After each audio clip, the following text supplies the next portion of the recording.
I don't know how to turn this thing. You're about to run over my foot. Okay, you're the injured one. Okay, guys, it's going really well. What's up, guys?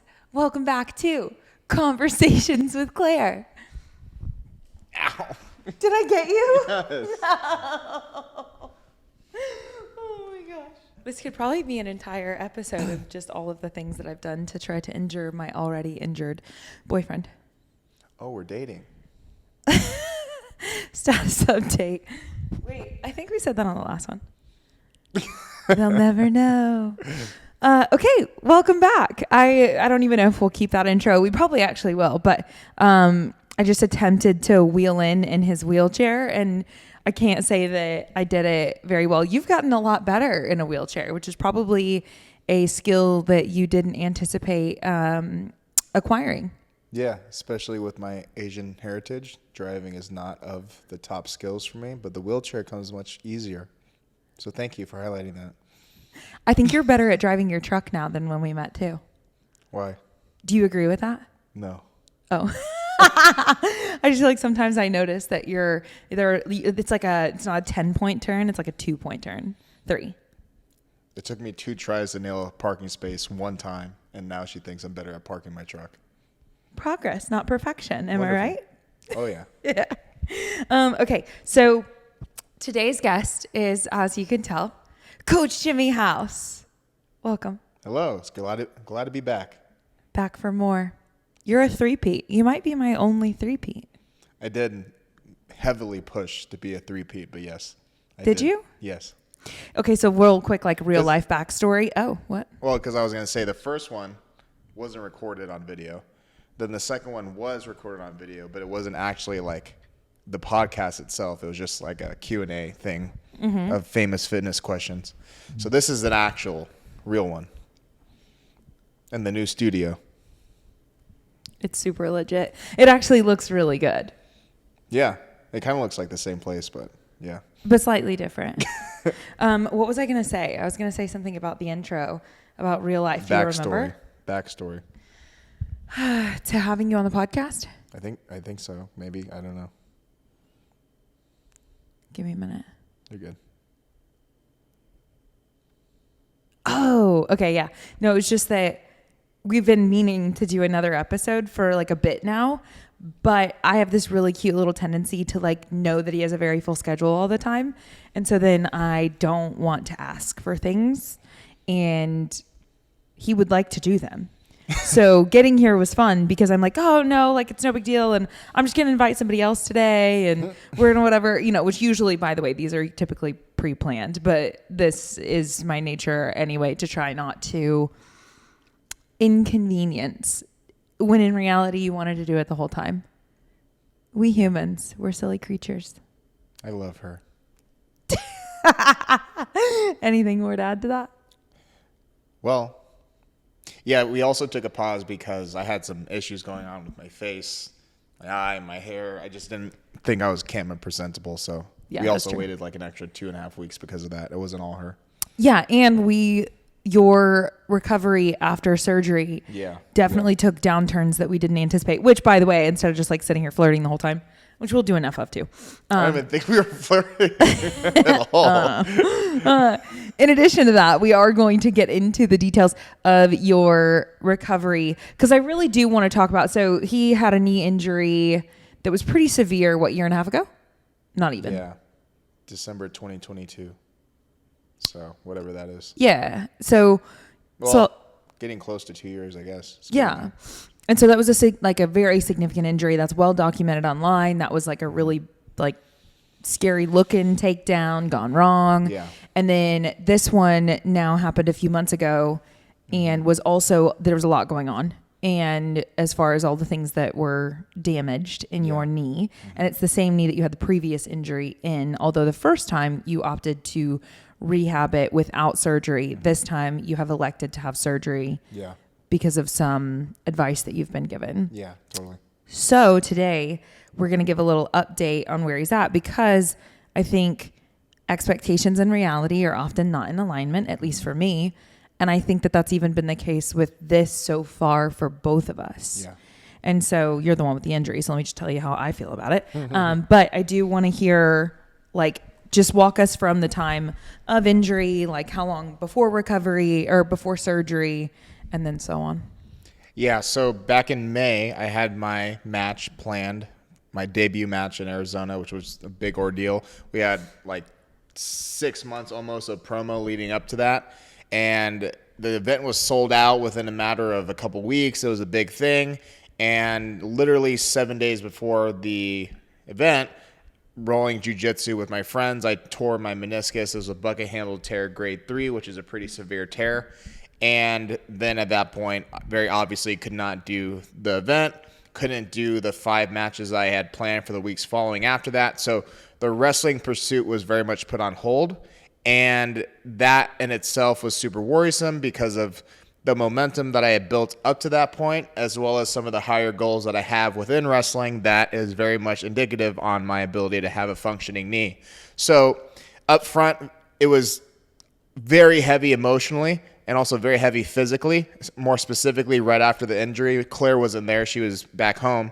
But when I was in Arizona when this happened, I literally couldn't get myself off the couch for 3 days, specifically because the pain was that bad, on top of the fact that my parents who were around weren't strong enough to be able to get me off the couch. So I had to wait 3 days for Matt and Irving to fly in from Texas to Arizona for our friend's graduation, to then pick me up off the couch, bring me to the bathroom, allow me to attempt to use the bathroom miserably, take my pants off, put them back on, the whole 9 yards. Got the MRI. It came back, the meniscus tear. And then very shortly after that, we decided that the time that I had to work with in regards to my wrestling goals, I don't want to go through the long process of rehabbing it myself with the potential of it re-injuring itself again. And although injury is never not guaranteed or not certain, I did elect to go into the surgical route in hopes that this allows me to get back faster, hopefully with the the cartilage fixed to prevent it from happening again. That would be the ideal scenario. So, yeah, we went the surgery route. It took about a month. Yeah, it took about a month to get the MRI and then get the surgery planned and done. And then now I'm about 6 weeks out from the surgery, entering in month 2. It's now August. Okay. Why did you choose the surgical route this time?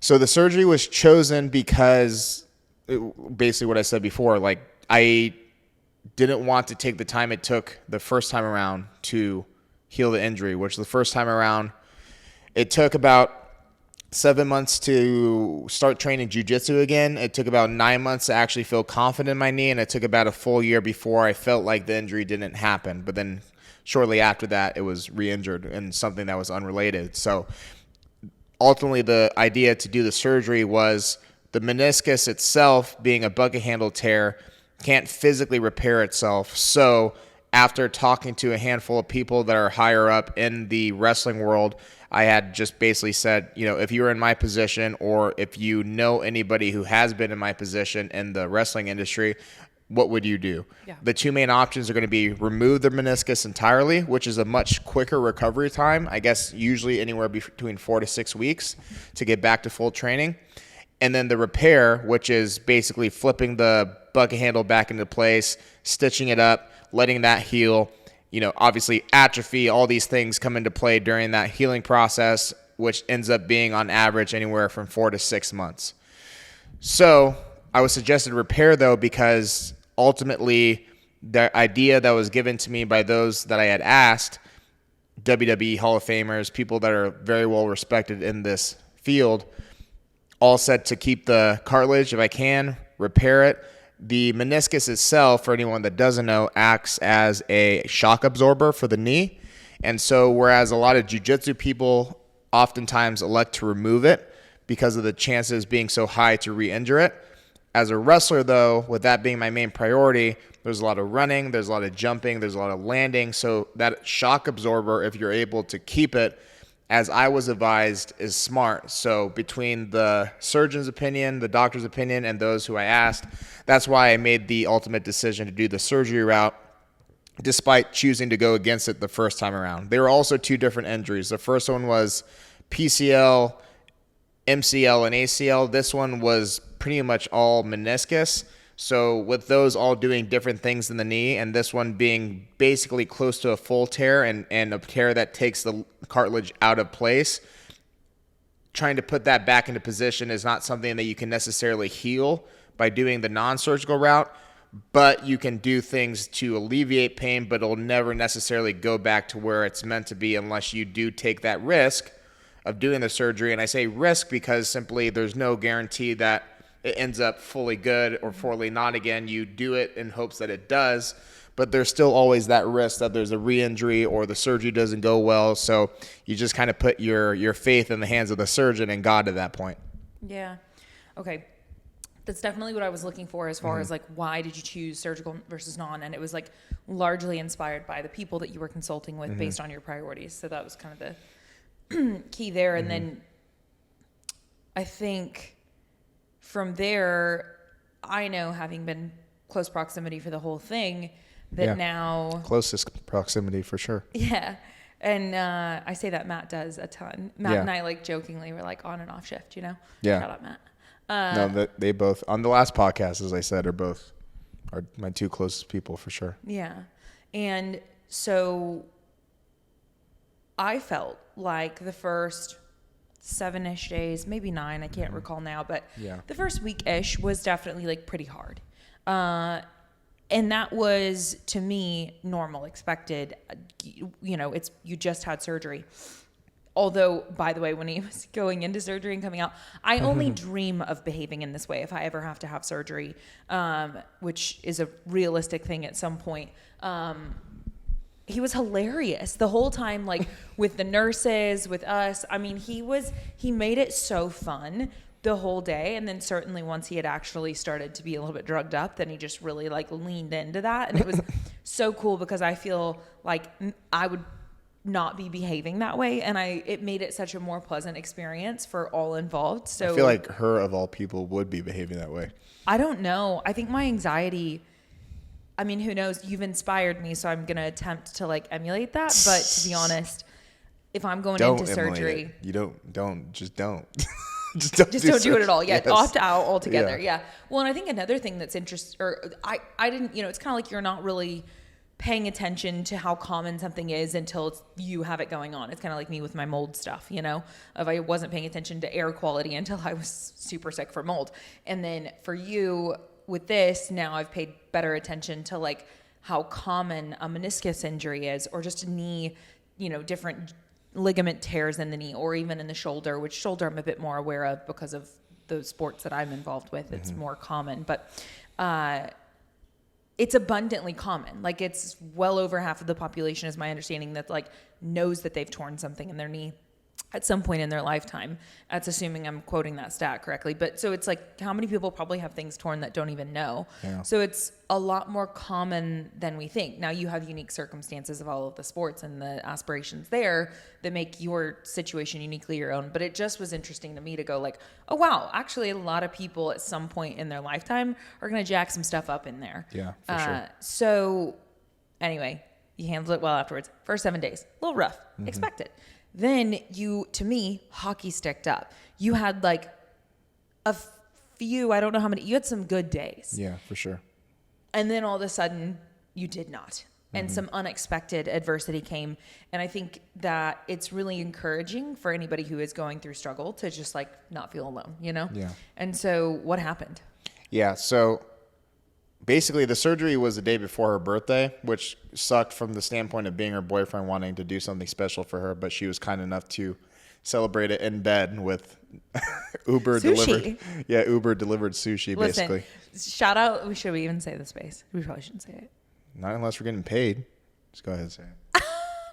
No, I just mean I don't want it to. I'll show them the clip. That could happen. I'll show them the clip and then they'll give us a discount. Go ahead. Oh. That's very optimistic. Oh, you know what? You probably could pull that off. Anyway, I'm just saying sushi nini that slaps. Yeah. It is so good. It's the best sushi I've ever had. So it's so good. So that's what we had in bed and it was great. Anyway, Go ahead.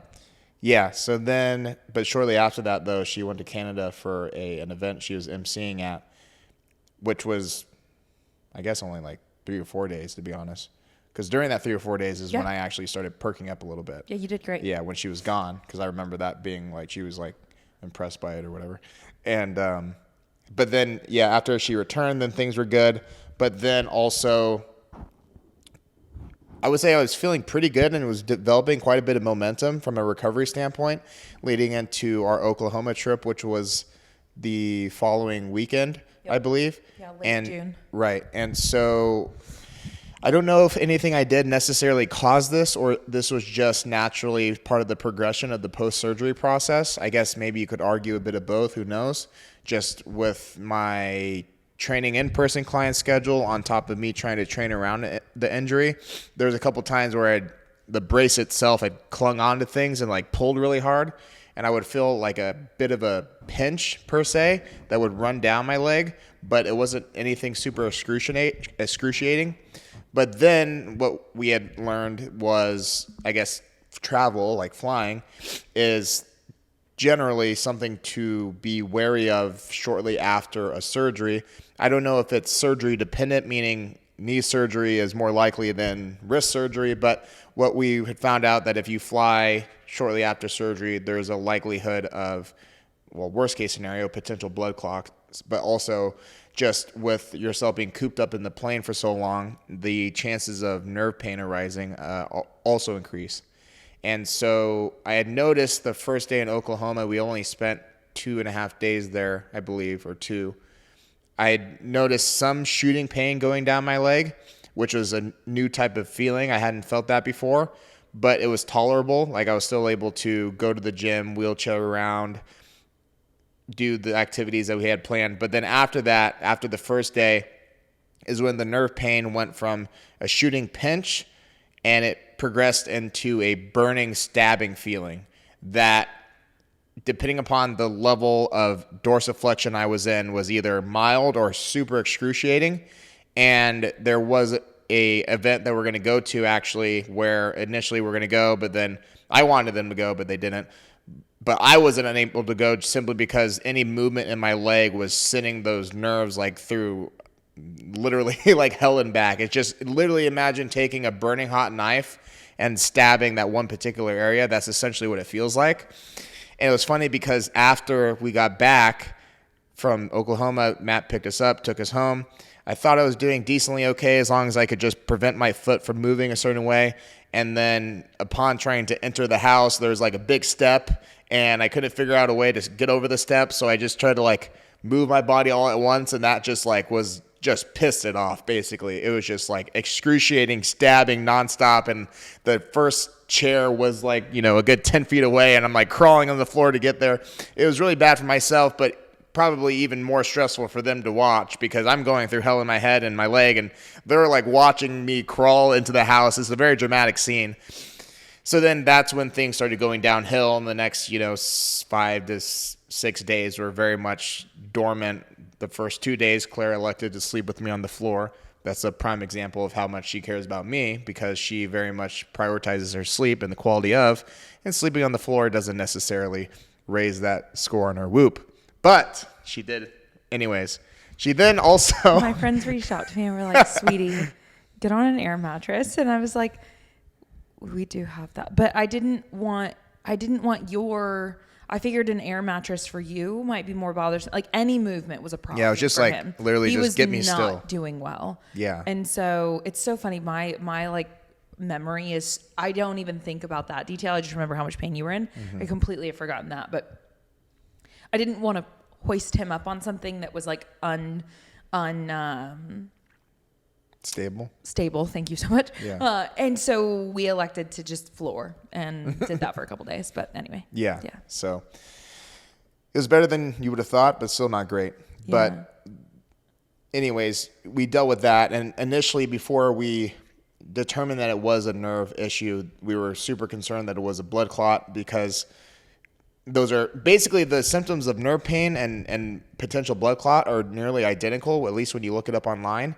And so for me, initially, the pain was running down my leg, which is, if it's only running down your leg, you can help me out with this, but it's better than it running up in both directions, basically. Yep. From what we found out. Mm-hmm. But the time where I did get concerned was after using the bathroom, I sat back down in my wheelchair, and then upon sitting down, I felt the pain shoot both down my ankle and up towards my groin. And so that's where I started to get a little bit more concerned. So we got in to get a scan, and then thankfully the scan came out clean. It didn't show anything. It was an ultrasound. It was actually like really cool. Yeah. I mean, don't get me wrong, it's another expense, and it was over the fact that we were fearful that there might be a blood clot. So like not a super exciting situation, but I've never been in an ultrasound. So it was like kind of fun. And it was really fun that it confirmed that he was okay, that it was nerve pain, not a blood clot. Blood clot is obviously a much more severe, now we have to operate immediately again versus just, hey, this is super uncomfortable, but you're just going to take some medication and you'll get through it. Yeah. Which is what it wound up being. Yeah. And so now being 5 weeks removed from it, I noticed the nerve pain completely going away probably last week. So it took about 4 full weeks for it to actually start to feel like I don't have that issue at all anymore, which is good. So anyways, go ahead. Yep. I'm just going to keep it going. So like, boom, there's adversity hit number 1 after surgery. So we already expect surgery. You're going to be down and then you're going to slowly climb back up. And so it's like slow climb, boom, back down. Right. And then that was down for a bit. And that nerve pain, like you said, I mean, it persisted, and I don't know what that feels like. It seemed quite painful. And then you also elected to have stem cells, which I do want to talk about too, because you had a lot of internal battle about whether or not to do it, because you can speak to that better. But there's another 2 weeks of downtime right there. So as a person who his whole life has picked up and used the tool since he was 3 years old of movement, like that was when he first got involved in his very first sport, his whole life, when it comes to like coping mechanisms for life, which movement is a beautiful, amazing one, that's one that he's always been able to pick up and use. And so, and I haven't been around for all that. I know you've had other injuries, but it's a lot of time for you to have to be down. And no one's having a good time being down. And especially someone who's so used to training multiple times a day and, having so much activity in your life. And so, I guess I just want to hear now about like, what was the stem cell experience like, and why did you grapple with that internally? Why did you make the decision that you made? All that. Yeah. So a few thoughts. The first one, she has direct contrast because when we first started talking, she caught me at the very beginning of like my 2-3 workouts a day, like drive to this workout, drive to this practice, like boom, boom, boom, boom, boom. Like she caught me at, I don't want to call it the tail end of it because I hope to start that again soon, but the tail end of it before the injury happened and all these different things. So he was just peeking to get my attention. It worked. I'm kidding. Anyway, go ahead. She approached me, but never mind. No, it's funny. That's the last topic question. The second. How many times did you deadlift near me hoping that I would see you? There's a couple ways that I can answer this. Keep going. Go with the story. Go with the story. This is not relevant to the topic. The second thought is, which isn't necessarily answering the question yet, but it's relative, is I had this conversation at the gym the other day with somebody that came up to me. Between the first injury that I did without surgery and this one that I'm doing with surgery, the main difference is that the non-surgical approach, generally speaking, as long as you don't re-injure yourself, is, in my experience, much more linear progression. Whereas the surgery experience, this is my first major surgery per se. I had wrist surgery at one point and when I was a teenager, but this is my biggest one for sure. So I think my biggest realization is understanding that the surgical rehab is much less linear because you have all these various limitations that may or may not happen, some of them guaranteed that you always have to just pivot and work around. And whereas on the first injury, I was basically doing rehab every single day to some degree. With this one, there's been a lot of downtime where I haven't done any rehab, and on top of adding to my anxiety, it's just a much different process. So that ties into now the question. So the stem cells. So first off, with the stem cells, the first thing I have to say is shout out to Ways to Well here in Austin. My strength and conditioning client, Brigham, was super kind into helping me out with the stem cells and peptide, actually. Got good people over there. Yeah, GHK copper is the name of the peptide. So this is my admittance to not being natty anymore, in case anybody is Which curious. is actually a huge deal for him. He was really struggling with this decision because of that factor. And I'm like, it's Which- to recover from an injury Yeah. and it's stem cell.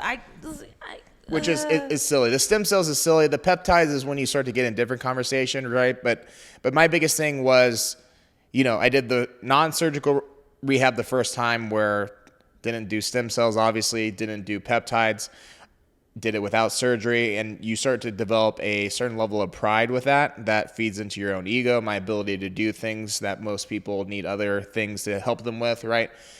And that on top of just like the thousands of Instagram and whatever trolls online talking shit about me lying about my natural status or whatever. So all these different things go into play where I have a very strong stance on being drug free, not using steroids, so on and so forth.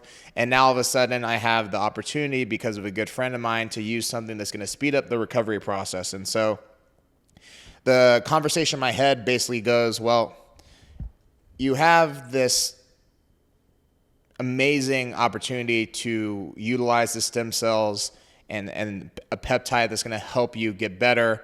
You'd just be stupid to not take advantage of something that most people would want but can't afford, or all these different scenarios. And the other side of the coin is just simply the first time around, I was really motivated to see if I could rehab it without surgery, and I proved to myself that I could, and I did. This time around, the mentality behind it is like, wow, I really don't want to go through that ever again or do that ever again. I don't want to spend the time to do all that ever again. Like, I'm so tired of like documenting these knee rehab journeys online or whatever else, and all these different things that go with that. So there's a lot of mental fatigue that goes into this process. And then the second part of that, are we good? Yep. The second part of that would be the bigger goal of doing pro wrestling, of doing these bigger things that I strive for to do with my life. Some of them, in my vision, are time indicative and basically indicative of my ability to utilize my current skill set in a time frame where my body and everything else is peaking. And so I got to get back to doing what I got to do as quickly as possible, as efficiently as possible, with the best results as possible. So these are the different things that kind of weigh in my head. And as she was talking about, like, there's, internal conflict of, if I do this, does that like forego my natural status or whatever? And it's kind of silly to even think about it that way, but the internet would think about it that way. They would pick and pry at me if they found out about my stem cell usage or whatever. But the thing is, at the end of the day, it just comes down to... All right, internet, now you know. I know. Have your feast, have your day, and then move along. Actually, you don't know who Matt Ogus is, but he was one of the original Gymshark crew members. Okay. Back in like 2014, and he's a friend of mine, and his brand is Half Natty. I don't know if you've ever seen those shirts. In the bodybuilding fitness world, they're pretty popular. Some of you might know who I'm talking about. But... He's sending me a shirt, and I wanted to take a picture. Oh, that's funny. Yeah, I wanted to take a picture with it and just like quote like "get stem cells once" and then just like Half Natty on it. Yeah, yeah. I like that. think it'd be kind of funny. But Yeah. anyways, so yeah, after getting past whatever I thought my favorite trolls would say online, then it should come down to like, what are my goals at the end of the day? Does this fall within my morals? Do my reasonings for this justify why I want to do this, so on and so forth? And so ultimately I made a decision. And anybody that has an opportunity to take stem cells or whatever else for recovery, don't get in your head like I did with mine. I have so much pride and ego that like blurs the clear reality of like, this is for rehab and living pain-free and all these different things. So if you have the opportunity to get stem cells, don't sit there and just go like, well, I don't want to take something that's going to like cheat myself or whatever. Like, don't think about it that way, because in reality, that's just not the case. If it's available to you, just like creatine is, just take it all the same if you have the opportunity to. It's going to help you achieve better or quicker results. I like it. Thanks. Yeah. Yeah. Thanks. Yeah. Well, I never thought that it was like in any way performance enhancing. I'm like, this is like very conducive to your recovery, which like he talked about, he's the pro wrestling thing, you've got so much pressure of time, and a lot of that is self-induced, but still you want to get things done. You're not a sit still guy. And so that was huge for you. It was like the shortest of like, you've got so much momentum being built. And I know that's something that we talk about a lot, is just you have put forth so much energy for so many years, building so many skills and relationships. And so to have to just all of the sudden, because of a accident, have to just put a pause on tremendous momentum is shit. And then you got to accept it. And I think you've done a beautiful job of accepting it, and it's still hard. It is. You know? Yeah. So, okay. So the stem cell thing, another 14 days down, and now we're only, we can only document up to what we know so far, but you're only... we got to touch on why is 14 days down from the stem cells. I didn't touch on that. Okay. Yeah. So, and she says that too, as far as the downtime from the stem cells. From what I learned about stem cells is that in order to maximize what they're meant to do within the body, you want to clear all potential excess inflammation that's not related to the injury itself, so that once the stem cells are injected, they are more likely to target that one injured area, as opposed to if I was working out hard all week leading into the stem cells and my legs are sore, I re-injured something else, like whatever, they're less likely to go to try to heal those things if I just chill out for a week, and then on top of that, chill out for the week following that too, to just, again, allow them to focus on the injury area of concern without being sent somewhere else to fix something that could be like just inflammation from, muscle soreness or whatever. That's what I learned. Yeah. Thank you for clarifying that, because that's not something you would know. So I appreciate that. And then, but since the 14 days lapsed there, you got back after it. You've only been training now for a week, I think 2 weeks now. Yeah. Do we have 2 weeks under our belt?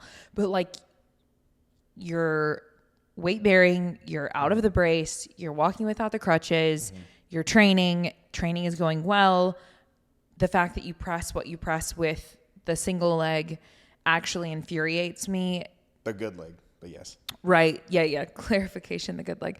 He's doing a lot of training on that, and we'll go over the whole cross limb transfer or cross transfer limb to limb stuff here in a moment, because just as far as training and why you do what you do after you come across an injury on a limb. But now I just have to tell, just a little sidebar, this silly leg press. It's one of the things he can really push. And so he's training his good limb as hard as he can on the days that he can train it.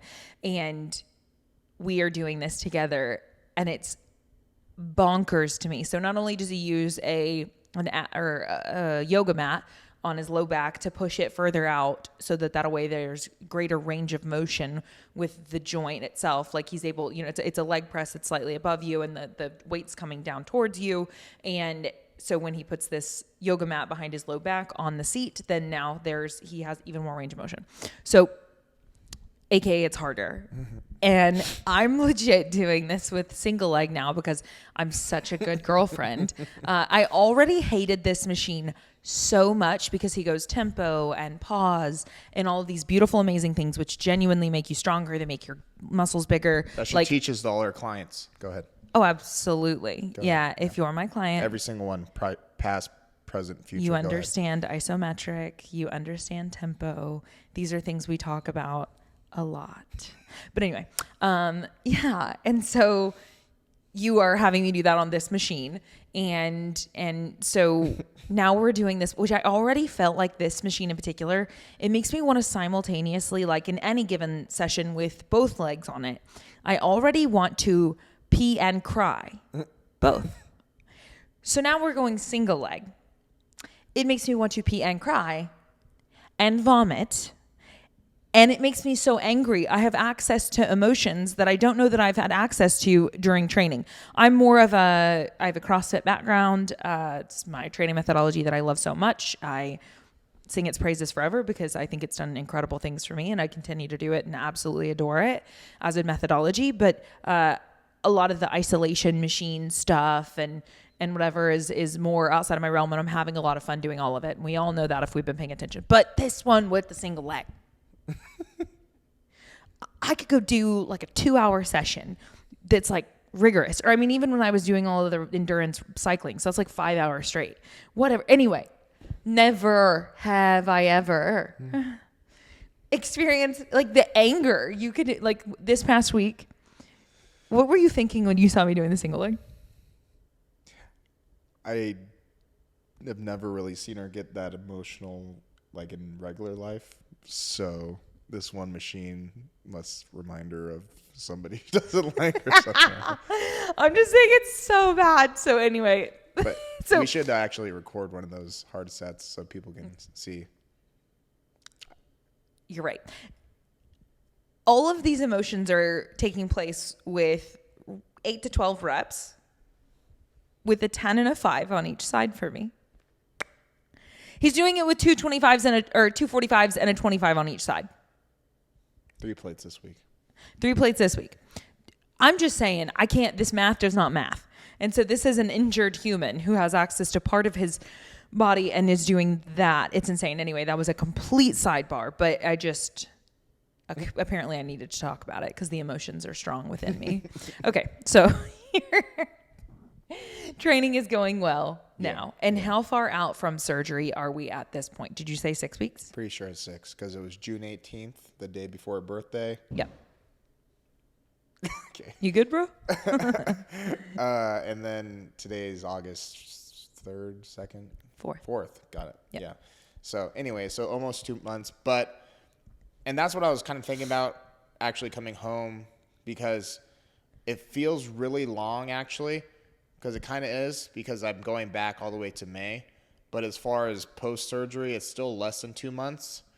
And now I'm just in my knee sleeve actually hobbling without crutches or without a wheelchair. So I think mentally I'm kind of adding May, June, July. So it's like entering my 4th month where in reality is I'm not even like 2 months in post-surgery.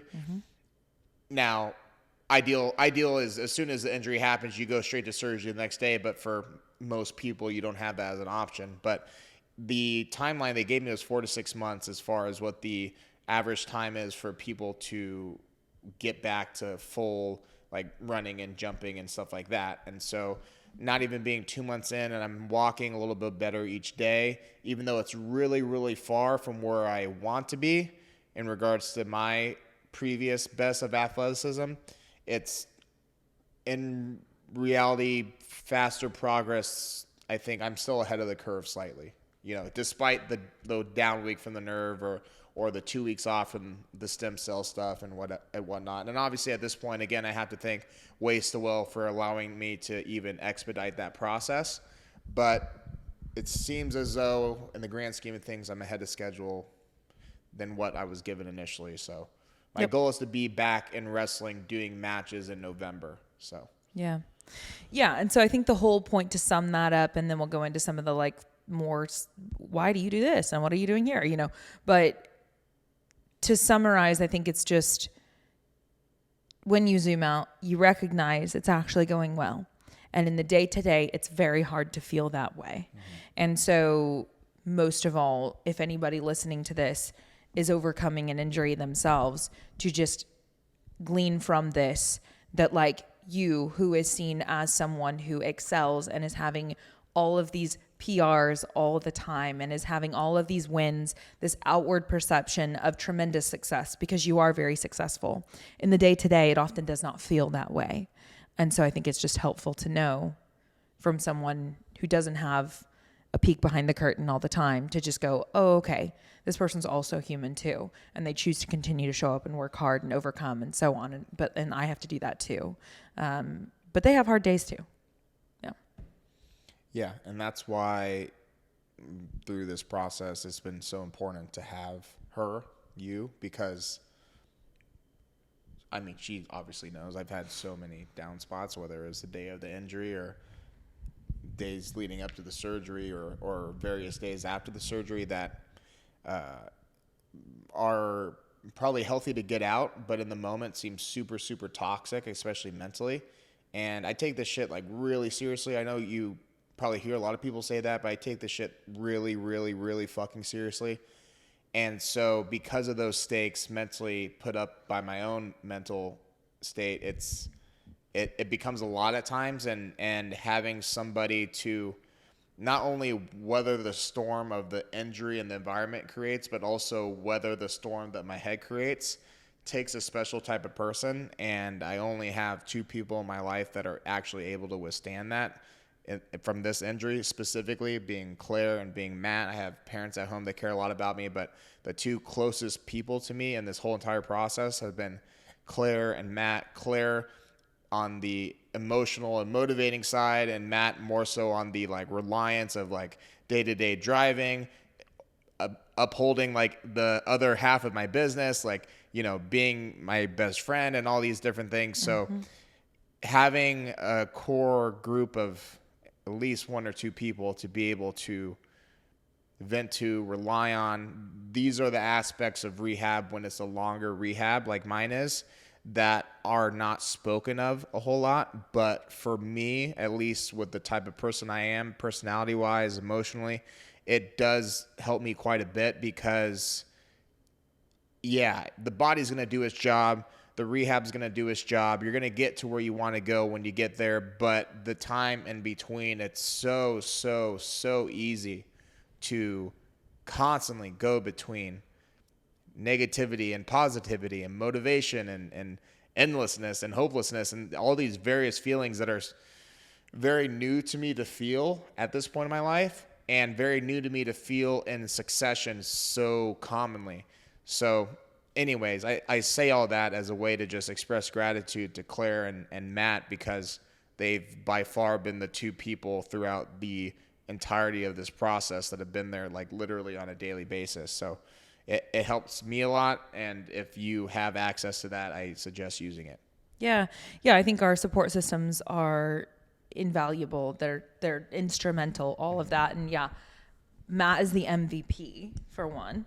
And for 2, just from my perspective on all of that, yes, it can be a lot, but also you are an intense person. You have these emotions, which then allow you to pursue things the way that you do. And I knew that. And so like expecting you to not have edges doesn't make sense to me. I try to hide them, but well, and I think the point I'm trying to make there is that like every person ever is imperfect, right? And so like I don't know. I don't expect you to not, and like you need to be able to express those things in safe spaces. And so the point of saying all that, and thank you for even letting me go there, is just yet again, because for someone listening to this, like to be able to go like breathe out, like hopefully you do know of people, and your people typically want to show up for you if you'll let them, you know. That's something I certainly struggle with. I want to carry the load for everyone else, and I don't want to talk about, you know, I think that's very relatable for a lot of people. And so if that resonates, then it's like your people typically do want to hear what's going through your mind. And the moment that you can articulate it, it's less harsh on you in isolation. And then from there, yeah, as far as the emotions goes, I think it's a beautiful trait about you. And so then expecting you to only have it in positive ways is just, to me, unrealistic. And I think that that's a really cool thing, actually. I think that expecting other people to behave all the time, it sounds silly to me. So anyway, okay. I do want to, are we good on that?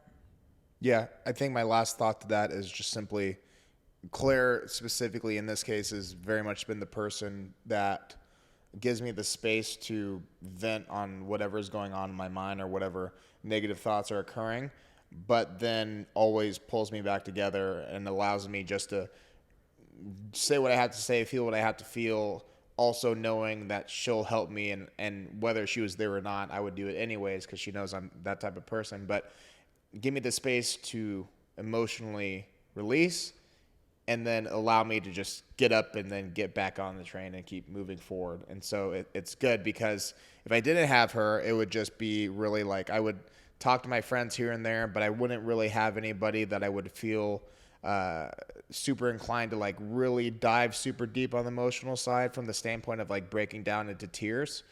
I go pretty deep into things with my friends, especially Matt, but like very rarely do you see me like cry in front of him. Claire, her being my girlfriend, gives me the space to feel okay to do so. And so it's great because I can let all that stuff out and then, all right, let's get back to it. Let's get back to the rehab, like whatever. Like, and and I feel okay in doing that. The points where I feel very emotionally down and I don't want to do anything is like a very split moment in time, and that allows me to get back and build momentum with the things that are actually going to be productive. This isn't relative to my knee injury, but I did have a poor experience happen back home a handful of weeks ago. And, this happened during a client session, and then I was recovering from this madness during the break between clients. And she, one of the things she told me was like, okay, one of the best ways that you can deal with something like this is just to, as quick as you can, get back to your regular routine. And it's like, okay, I took the time to absorb what was happening. And then the first thing I did off of Claire's advice and suggestion and motivation, like get straight back to my next client the next couple hours. And so I did, and because of that, I felt a lot better. So she always does a really good job of allowing me to get back on the horse without necessarily forcing me too soon. Yeah. Yeah, it's tough, and he's being really kind. And this is, yet again, we're going deeper here than I expected to, but I appreciate you being willing to open up about that stuff. And the nuances there, even though he's saying really kind things, is like, for me, I'm a coach as well for a living. Like, my job is fixing, and I love doing it, and I love giving advice. And so it is tough for me. Like, my challenge in these moments is to try to decipher when it's appropriate to stop giving advice. Now, thankfully, I truly trust him more than I trust his ability to know what he needs to do for himself, like, really, really well, which helps me tremendously. But either way, oftentimes Jimmy does not need advice. He just needs someone to hear whatever it is. And so that's probably also very relatable. And then the comment that you are referring to about going back to work that day was the phrase that I was taught in hardship of just, whatever you were going to do, if this thing were not occurring, you are still going to do those things. And so if you were going to eat whole meals with protein prioritization, you will still be doing that. Mm-hmm. If you were going to go move your body intentionally, you're still going to do that. If you have appointments with friends, clients to train, whatever it is that's specific to your life, if you have things going on in life, then you still need to take care of those things regardless of if this thing, whatever it is that's very dark, was happening. And that just is something that's like been a huge instrument for me to pick up in moments of despair. And so anyway, that was just kind of like what we talked about. And it was really cool to see you experience what you needed to experience and get out what you needed to get out and then get back up and go. Mm-hmm. And it's nice to know that that was helpful. And I think you would agree that I'm an advice giver to an extent that sometimes is not needed. The laugh means it is. Well, the thing is just, it takes two to tango, and sometimes my ego just isn't ready to receive it in that specific emotional state. So every so often we run into instances where she never gives me bad advice ever, and she's never given me advice that I just straight up don't agree with. It's just whether or not my ego will allow me to receive it well, like in that moment. So, and she wants to fix things like right away, but humans are like, I'm not a broken plate box. I take some time to like build up to being open to that, Yeah. And so anyways, I'm admitting that because that's really where that stems from. She's never given me bad advice ever. It's just a matter of, it's a lot. Or even that too, and she's admitted it. It's like she's giving me advice that I'm already like coming to the conclusion to in my head, because as she said, she trusts me and I can come to these conclusions on my own. So anyways, about a relationship, but like it just comes down to, sometimes I'm just hard-headed and I don't want to like hear what I know I have to do in a certain rough spot or whatever, because I just want to like be pissed about it, or I want to be sad about it, or like whatever. Yep. But then, Claire's Claire, so she's going to fix me, so I'm broken. I think I've learned to do a much better job stepping out of your business, like professional choices, and going like, I catch myself in real time and I'm like, you literally know what to do here. I'm just going to shut up. And then she does do she does great. Better. But then there are other areas where, I still have plenty of work to do. That's one of my friends, Jerry, which shout out Jerry.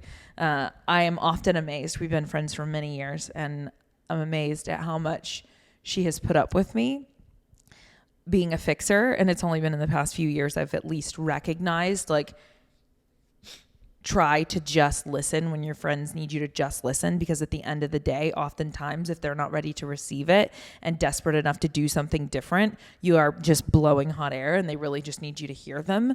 And so I just think about all the years of friendship we have and how tolerant she has been to me and my tools, when it's like, leave me, I already know the tools, leave me alone and let me do what I need to do. And I appreciate that a lot. And so it's been fun. Even recently, there's been a couple of conversations we've had where she's like, after the fact, she's like, wow.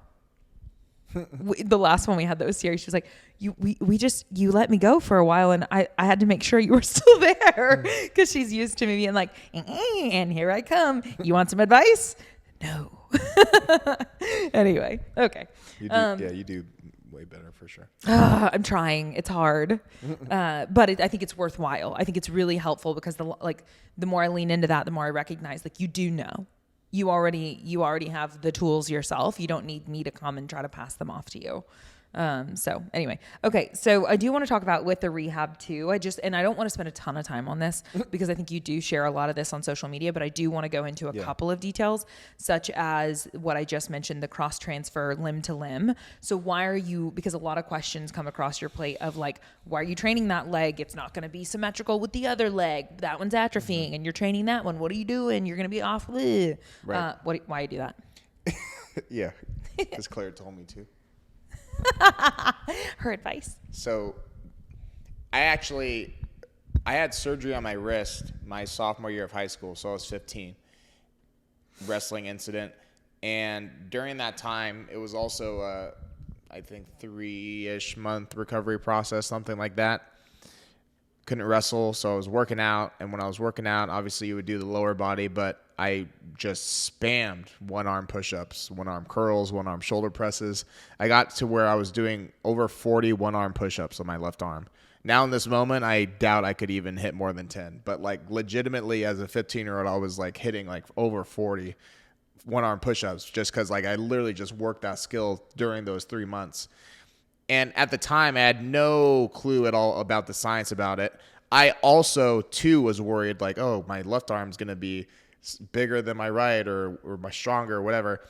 And I just didn't care because I just can't not work out. So I just found a way to work out something. Yep. And in result, my left arm got stronger. My left arm is predominantly my weaker side. And I've always said, even to this day, that because of that, I actually feel like my left arm looks better than my right, but that could be just me. But also with that too, there's a handful of lists that a lot of people generally have an imbalance in, from dominant side to not, that I actually even out pretty well in, if not maybe just barely have a little bof more strength on my weaker side. So anyways, that's my experience with it early on in my life. So now with this one, you kind of have to think about it. Regardless of the science, it's like, well, what are my two options? I could just literally let both my legs get smaller, weaker, whatever, or I could use this as an opportunity to work on my left side, my weaker side, my smaller leg by like 1.5 inches actually. Use that as a time to build this up.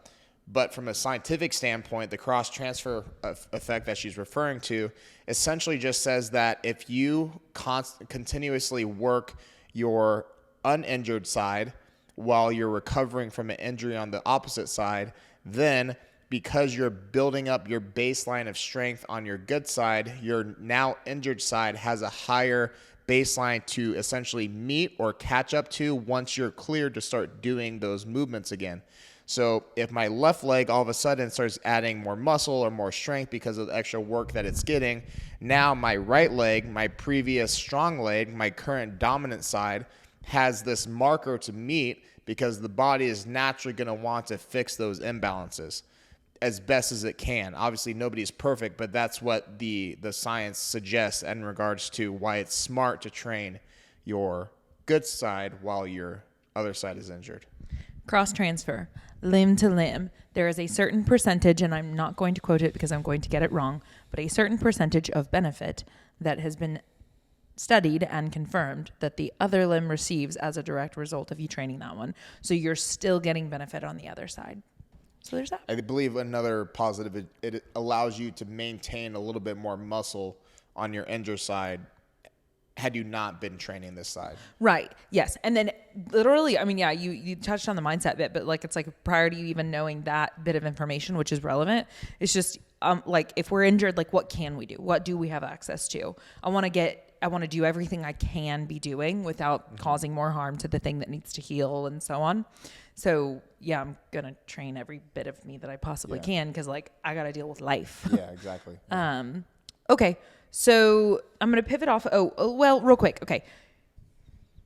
5 to 10 of your favorite rehab for knee movements. He has a lot of footage out there about knee rehab movements. So to be honest, we're going to move fast through this because we have other things that I selfishly want to speak about. And you can find more of that out there of him talking about these things. But just 5. So like you'll just, if you want to jot them down and then you can go look them up. Yep. 5 to 10 movements that you like for knee rehab. Go. Okay. I'll spend a little bit of time on the first two. The first one will be backward sled. The second one would be forward sled. And then I guess the third one would be a lateral sled, all pulling or pushing. I'll spend a little bit more time on this because while training a client today, this is a high-level jiu-jitsu competitor. She has a knee injury that she's not entirely sure what the knee injury is because she hasn't gotten an MRI, but she is limited when it comes to weight-bearing exercises like loading something externally like a barbell or whatever. She feels uncertain and weak in deep ranges of knee flexion. So one of the greatest things that the sled provides is a way to load weight differently. So it's not loaded on top of you, it's loaded in front of you. So the weight is not actually bearing on you necessarily.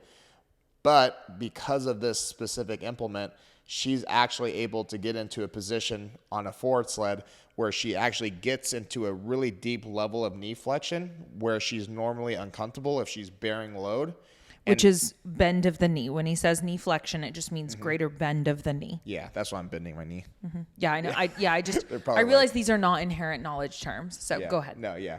And so because of the sled, she can load that up and push it so her muscles are having to work and contract harder to move heavier loads, but the load isn't loaded on herself, so her joint isn't necessarily as compromised as it would be for like a heavy squat. So I like using it for somebody like her where she's at a point with that knee to where she's going to have to really regress a lot of exercises, lunges, split squats, regular squats, you name it, and build from the ground up. But with the sled though, she can start pretty heavy and push pretty hard and in result get herself stronger, quicker, better conditioned, allow the joint itself to kind of recover because it's not weight bearing as much. And then also allow that implement to keep her strength levels up as she does the other things on the back end to then allow her knee to just learn to adopt load and deep levels of flexion or that knee bend that we were talking about earlier. So I like the sled quite a bit for people of all athletic backgrounds, ages, experience level. Like the sled is to me a universal implement in my opinion. And I've used it in both instances of my rehab for my knee. The sled was, after I was able to get past backwards walking from the first injury, the sled was the first thing that I touched essentially, pulling the sled weightless backwards and pushing it weightless forward and then loading that up to 1,000 pounds in both directions. The sled is something that you can never really get too good at. I always say that it doesn't necessarily becomes easier, you just get better at it. And then the benefits as far as what it does to strengthen your lower body are really, really good. So that's number, I guess 3 or 1, depending. Yeah, and I love that you even said laterally too. And this has nothing to do with knee injury stuff, but this is more so just a thing that has been brought to my attention through doing the job that we do of training clients, of just how we can axial load, like you said, we can go straight up and down, right? We can work in the frontal plane where you're going back and forth. And then going laterally is something that, unless you play a specific sport where you do that a lot, you probably don't do that much in life. And for most of us, we don't play those sports. We don't do those things. And what happens whenever we have to suddenly move laterally unexpectedly in life, because that does take place. And so I like that you include the lateral just from a, say we're not the athlete playing the sport, but we still want to be resilient for life. Is really easy to neglect that plane, kind of like rotation and other things that can get overlooked. Anyway, Exactly. I'll give it back. So I guess next two easy ones, some of my favorites, a heel elevated goblet squat, or just like a heel elevated squat at full knee bend or full range of motion, or as much range of motion that you can access at that time without pain, and then building upon it. Some form of split squat. Generally for me, I'm a big fan of Ben Patrick, knees over toes guy. So you have his ATG split squat, or some people refer to it as like a long range split squat, just sending the knee really far past the toe on the front leg, keeping the back leg straight, loading the hip and extension on that rear leg, so you get benefits on both ends. And that's where I'll get into some of these other exercises that won't seem so obvious for knees, such as weighted knee raises, or a loaded pigeon stretch, or some sort of groin movement, a calf raise, a tibia raise. All these things are not necessarily directly strengthening the knee joint itself, but strengthening the muscles that surround the knee, hamstrings even, hips, glutes, are all ways to take less load on the knee joint itself and disperse it on the muscles that surround it. So generally the quad's an obvious one, but hamstrings do that, tibia does that, calf does that, hamstring, glute, hip. So if you can make all these other places stronger, your knee doesn't have to bear the load nearly as quickly, so your muscles just become more capable to alleviate some of that stress. One of the examples that I give in regards to jiu-jitsu athletes, there's a lot of external rotation going on in the hip, especially when you're doing guard and stuff like that. And so a loaded pigeon stretch, where you're essentially doing a pigeon stretch like you would on the floor, but elevating that front leg up on something and bearing some load, so you're actively stretching or contracting those muscles required to do this movement, will then allow yourself to build up the durability and resiliency in that hip and glute, which would then take pressure off of the outside of the knee. Generally, in those cases, you see a lot of LCL injuries happen, especially for like 10th Planet people that play rubber guard.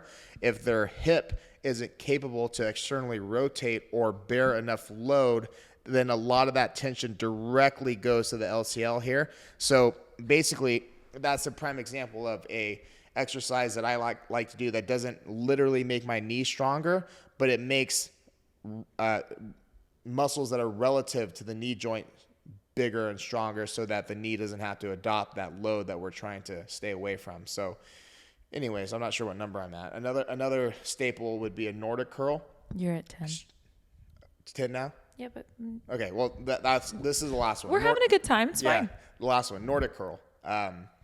Strengthening the hamstring as it leads down into the calf. So this part of the hamstring behind the knee is going to be great for strengthening, especially when you're trying to protect things like your ACL that run across the middle of your knee. So having strong hamstrings in that respect is also very helpful to make sure that the knee can stay intact. I mostly just stoked that when you said rubber guard, I knew exactly what it was. I just got completely sidelined. She does jiu-jitsu. Jiu-jitsu is so cool. Okay. Totally sufficient coverage there. Thank you. Mm-hmm. And I think it's fun to listen to you talk about it, because it just always is such a reminder to me. It's so freaking cool to have a lot of respect for the way that you look at training. Speaking of looking at training, moving on from there, I liked the way that you described to failure. We were actually at a dinner with Maddie. Yeah. Mm-hmm. There goes my I memory. made this note. Wow, that's incredible. I'm like, I don't know. I made this note literally, I don't know, a month ago. More than, so I don't remember it. Anyway, yes. You talked about finding the edges. Mm-hmm. So why is it important to train to failure? And why is it important to not train to failure all the time? And we're now exiting the knee topic, right? Just so everyone knows. Okay. Yeah, thank you. Okay. Yeah. Now we're just talking about training. Okay. So training. So when it comes to training to failure, there's a lot of opinions on it, a lot of ideology that coincides with it. If you listen to the right people, generally speaking, at the end of your working sets, especially if you're trying to build muscle, strength also relays in this same category, but you just want to make sure that you're a little bit more strategic with how you plan these things. If it's just strength, like if you're trying to get strong at squat or deadlift or bench press or whatever.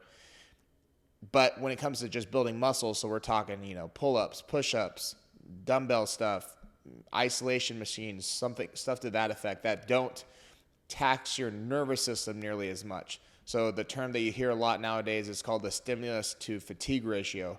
How much stimulus for the muscle can you get, aka how much work can you get for the muscle to make it want to grow without accumulating a lot of fatigue, stimulus to fatigue ratio.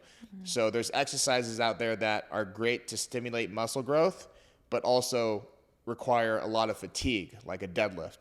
But there's others that are great for muscle growth, say like a seated hamstring curl, but don't fatigue you nearly as much. Not to compare the two that they're the same thing, they're not. Totally but just different. to talk about two exercises where the ratio is going to be different. So generally speaking, when you're talking about exercises that have a good stimulus to fatigue ratio, those are the ones that you really want to start to kind of test yourself to see what failure actually is. I wouldn't recommend that for deadlifting, wouldn't recommend that for free weight squatting, very rarely would ever recommend that for barbell benching, like very rarely ever. Dumbbell benching, maybe, depending upon like how experienced you are. But if we're talking for your average person, a cable push down, a bicep curl, the seated hamstring curl, crunches, like stuff like that. These are the things where it's good as somebody that's entering fitness or somebody that's experienced to start to constantly have a better gauge on what failure is to you at that current chapter of your fitness journey, because that can always change. But the thing is that you want to get anywhere between 1 to 3 reps. 1 to 3 reps. Yeah, so generally you're trying to aim for 1 to 3 reps left in the tank at the end of your set in order to maximize muscle growth, but also not accumulate too much fatigue. What I mean by that is generally it's a bad idea just to go to failure on every single set. However, most people, including myself at times, don't really know where failure is for themselves, or they just aren't willing to push themselves to that point because it sucks, it's hard, it burns, whatever. But the problem with that though is if you never ever push yourself to failure on safe exercises, you have no realistic gauge on 1 to 3 reps left in the tank actually is. And in theory, sure, if you could never ever go to failure and just perfectly guess 1 rep left, 2 rep, then that's great. And if you're that person, then more power to you. But most people, including myself, have to constantly gauge by pushing certain exercises and certain sets within those exercises to failure to understand with 50 pounds, my true failure is 15 reps. How do I know? Because at the end of these triceps extensions, I'm maintaining perfect form up top. My shoulders are staying up. I'm not cheating by pressing the weight down. I'm staying super, super strict on the form. My tempo is good. I'm pausing. And by that 16th rep, I'm going down and I'm staying strict to form and I hit a stopping point. That's true failure. Whereas, me just feeling a burning point and just like, okay, I can't do anymore. That's not failure. When in reality, like, had you fought past that burn, you might have had another 5, 6, 7 reps. I think the best thing to relay it between us would be the single leg press that you mentioned earlier, where let's say she's doing 10 reps. Generally by rep 4 or 5, she's already in a lot of mental distress at the very least. But with her What a kind way to put it. with her own motivation, she does a great job of pushing to failure. I'm not saying she doesn't. She usually pushes herself well past the point to where, in my experience of working with hundreds of clients at this point, I generally see people want to stop or stop in general. So, and that just comes down to the person, but she's been doing this long enough and has pushed hard enough to know like, okay, yeah, this really sucks, but I definitely know I can do more. Why? Because physically speaking, the weight hasn't stopped moving, right? And for a leg press, you want to have certain safety guidelines set in place to where if you do fail, you're not going to get crushed or whatever. You have spotters, you have safety bars, like whatever you need. But I'm there. The safety bars are there. She knows that she can push this thing until she knows she can't do any more or she can only do one more. And by the end of her sets, it's a guarantee, nearly guaranteed, that she did something that would actually stimulate muscle growth for that given muscle group that she's working. You got something to say? Yeah. I think that with that too, it just brings up a term I don't talk about a ton, but that I do really like. In fact, I don't think I've ever used it with you, so we'll see if you like it. And I learned it from a CrossFit training camp. I learned it from one of the coaches at Misfit IQ. They used, or at Misfit, they used to talk about it in their podcast. Anyway, athlete IQ. Have you ever heard that term? Probably. Okay. Well, anyway, I like to think of it like that. So you're saying that I push past what you would see most do or whatever. And to me, when you're saying all that, you're speaking to athlete IQ, right? So I have done I've done so much training at this point that I have that trust in self. I do know the machine has the safety bar thing. I do know that you're there. And I know about myself through sufficient testing, which is where we just accept, okay, if we don't know these things yet, that's okay. We're going to keep showing up. We will learn more as we go. And that's wonderful. And that's the point, is he's speaking to finding your edges and finding your edges in ways that are safe, not saying go do it on your 1 rep on your deadlift or things that might be a bit more risk of injury. You're saying do it on isolation machines and things like that, which are a lot more safe. But so those are, I'm in total agreement there. But yeah, it's because I've built up an athlete IQ to now know, okay, I can do this. Like I'm having a miserable time, but it'll go. Like she'll go, and I can continue to brush up on that. Like that's just, it's been built to where it is today, which is great. And there's always room for more. Like I could achieve more, a better athlete IQ, where we haven't come to some destination, whatever. But anyway, I like to think of it like that when you're newer. I mean, even if we take and apply that then to my like CrossFit stuff, it's like I've done so many hundreds of thousands of, I guess at this point, hours of training like that, to where people who do a lot of that, you can look at them and think, why are they making that look so easy? Well, they've just done a lot of reps. It's just simply athlete IQ. So with the finding your edges, it's just building that. I call it lifting maturity or immaturity. Yep. Yeah. Anyway. That's what I like to put it as. But yeah, that's a good way too. Yeah. And we can build it, like there's absolutely no shame. And like, I think it's a very normal thing when you haven't built up much of it to feel a lot of fear around all of it. So these are great ways to bump up against that safely. And to go in further depth on how that would look, let's say, for example, week 1 with 1 plate on each side on a leg press or something, it's a new exercise. You haven't done it before. You're unsure of how to do it. You're trying to get a feel for it. You want to get some working sets in so that you feel like you got a workout in, but you're not necessarily super confident in your ability to go to failure or even what that is for that particular movement. Well, in that case, generally speaking, like let's say week 1 of doing that, pick a weight that's safe, pick a weight that you're generally getting, in my opinion, at least more than 8 reps with for the most part. Generally, if you can aim in that 10 to 12 range for me, that's generally a pretty safe starting point. And by the end of that set, try to aim to feel like you had 5-ish left in the tank-ish, to where you've stimulated the muscle, you've activated the muscle, there's blood flow now going to the muscle, but you're still able to get up off the leg press at the end of the set. But in the weeks following, though, now understanding like, okay, with 1 plate on each side, I hit 10 to 12, and each time I felt like I had 5-ish left in the tank. Okay, well, let's see if I push past 12, how much I feel like I have left. Okay, at that time, maybe you're starting to feel like, okay, I feel like I have like 2 or 3 left. Do that for 1 week. Maybe do it again for another week. By that 4th week with that same weight, if you're this patient, maybe it's time to actually see, okay, this set, this 3rd set or this first working set, I'm going to push to failure or at least 1 rep within. Maybe I don't have to literally fail, but like I have to be so certain that like it's unsafe to go down for the next rep that I don't have anything left. You write that number down, you gauge it. Okay, now we can go up and weight and kind of repeat that process and just kind of go like this, right? Go like this, and you dip a little bit, right, when you reset, but it's always above where the last one was. And in general terms, that's a really good way just to set up yourself to constantly test where failure is every so often without overdoing it. And one last point to that, if you're doing programming for yourself, one real basic way to do it with a lot of these like isolation or hypertrophy exercises, you have 3 working sets. You know that anywhere from 0 to 3 reps in reserve is a good way to build muscle. Should I wait? Yeah.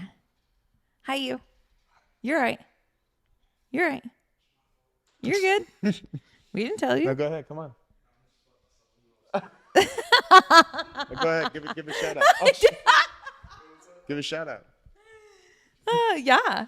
Come say hi. Twerk. No, but you come say hi. Meet Irving. What's up, y'all? How y'all doing? I just interrupted. I just came back from a long day, but these are 2 beautiful humans. I love them very much. And I'm just going to go shower now. Give them 3 facts about running. We love you too. Tell your siblings.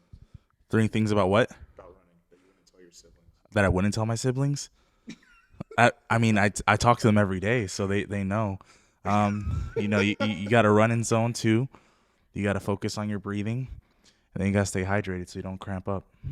That's it. 3 running What type of tips. running thong do you like to wear? Running thong? Yeah. I wear compression shorts, bruh. Irving is recently a runner, and he's been doing really, really well.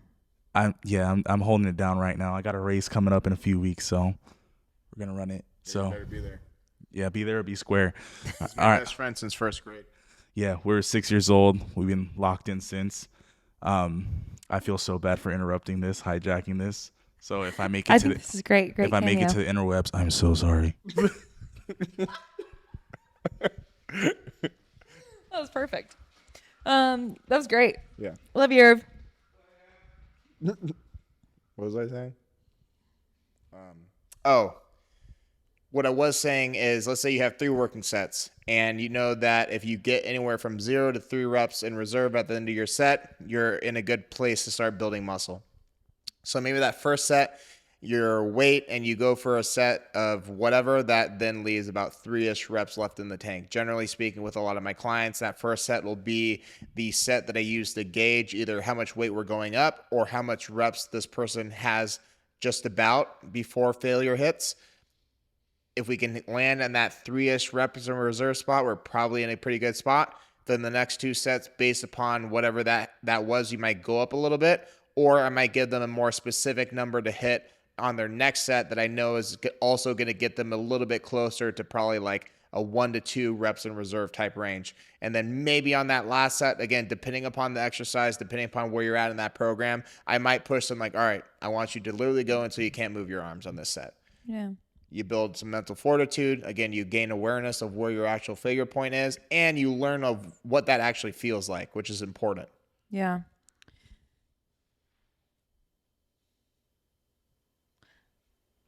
I had the opportunity to work with someone who, it was a really cool experience. We've been working on other facets of their health journey online for some time, and we finally got to meet up in person and train together.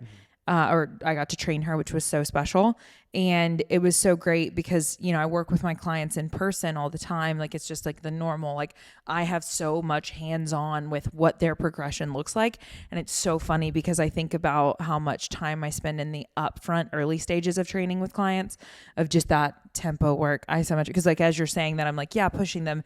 And then it's funny because for a while I'm just like slowing everything down. And I'm like, trust me, we are making this like annoyingly light and slow and so on, because once we build stability and we open those gates, that thoroughbred's gonna run, you know? And so it was really special to get to work together yesterday and see like beautiful squat form and just simple lack of trust in the bottom. So it's really easy to then go, okay, we're gonna spend time in the area where we're least comfy, and we'll get more comfy. we look great. And now if we just get comfy here, then we go real strong, you know, but developing that trust in self. I mean, anyway, that was just cool. Oh, yeah. Okay.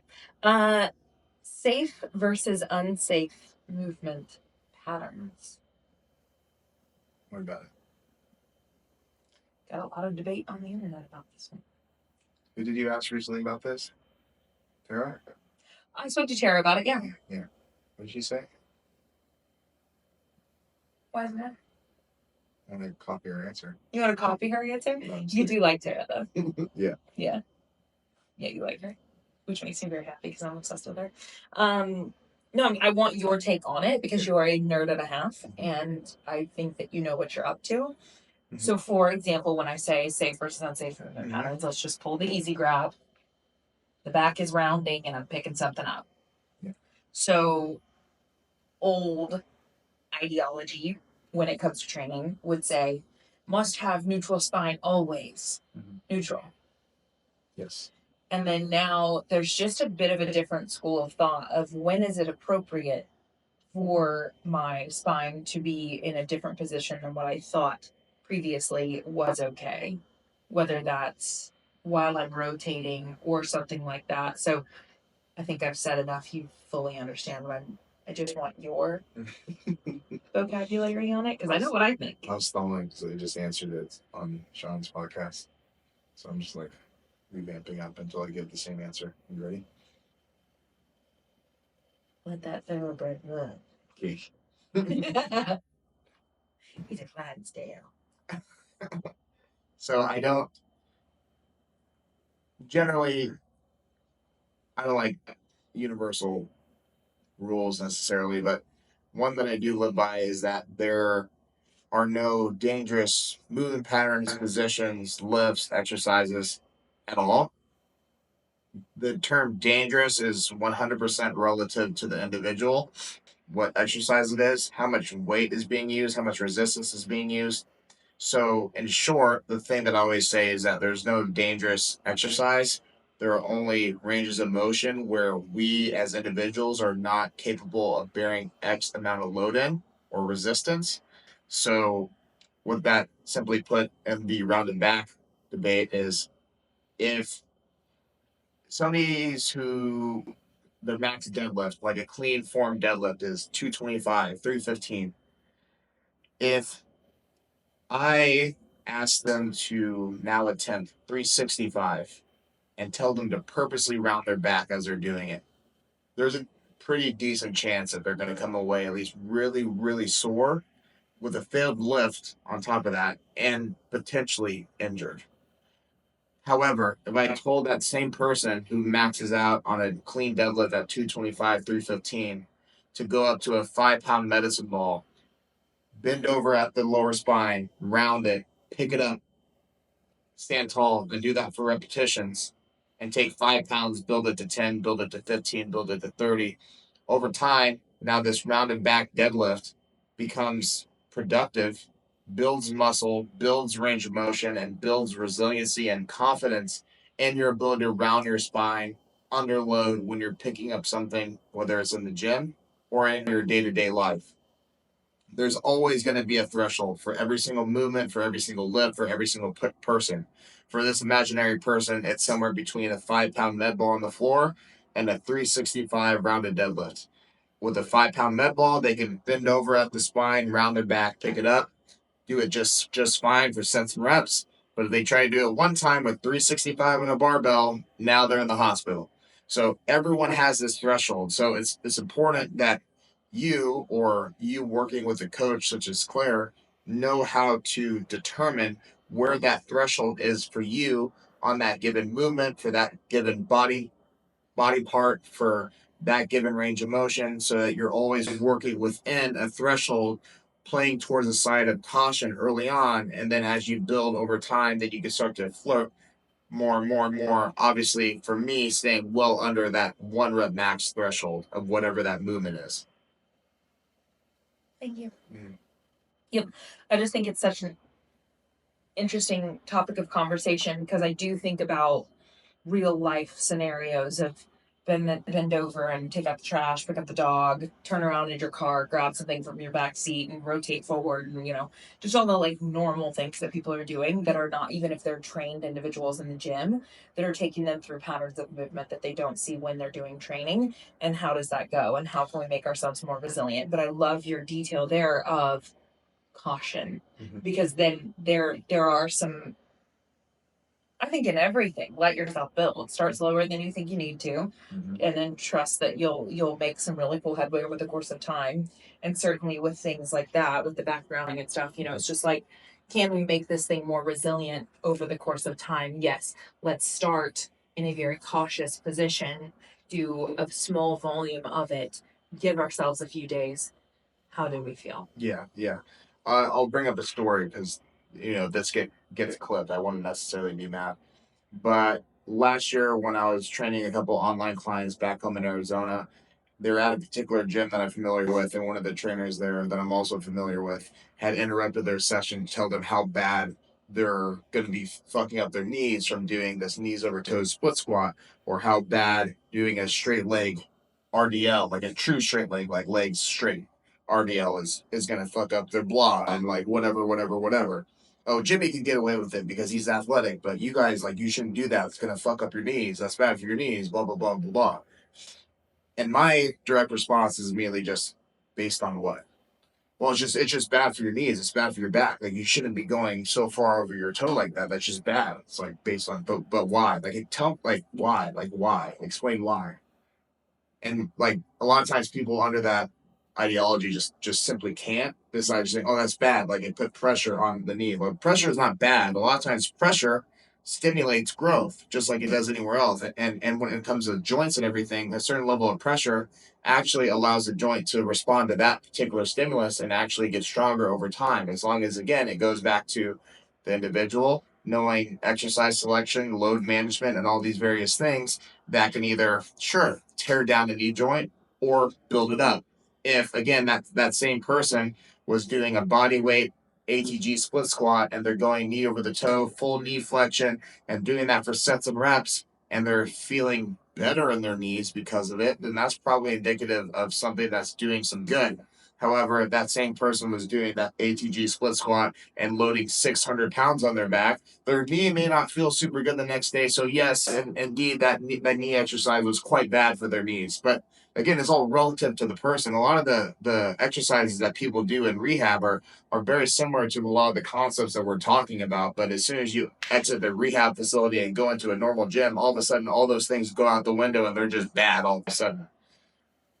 Yep. Yeah. I love it. I love it. Totally. Relative to the person, caution up front. Love it. This is not so cautionary, but another interesting point of, also with this client, I got to work with hinge pattern movements, right? So where we're sending the hips back and so on, we're trying to engage the posterior chain, the hamstring specifically. We're using an RDL to go through this together, and her toes are fully off of the ground, and so we were talking through, okay, hey, go ahead and go get down to the bottom, pause there. And this is something that you worked with me on, and shift your 20-ish% of your body weight into your toes and tell me how that feels. And then come back up controlled, right? And we're using an empty barbell. She's been training with much heavier weight than that. So we're starting really low to change this pattern and just feel what we want to feel without loading her heavily or anything. I mean, it was literally a 35-pound women's barbell. Right. She's doing a lot more than that. Anyway. And so she's like, but I've always been told that the knees go, or the toes go down, or toes go up, And so all the narratives they're out there, and it was just great because it was just like, okay, when you do that and put your toes down and put some weight into your toes, do you feel more activation along the back of your thigh? Oh, totally. Okay. Yeah. And so there's this, so I feel like we can, we want to trust professionals, absolutely. And then it gets, a bit muddy from there of like what determines a professional, and we all have room for growth. Like, I definitely am a sponge for valid, information and testing things, and I don't. And I think, we over the course of time find that we weren't right all the time by any means, but it was just, we were just having open dialogue about it. And I was like, you have this data point of like, you're within your body, so like you can actually feel things. And if the intention of the movement was feel it in the back of your hamstring or in the back of your thigh, work that hamstring.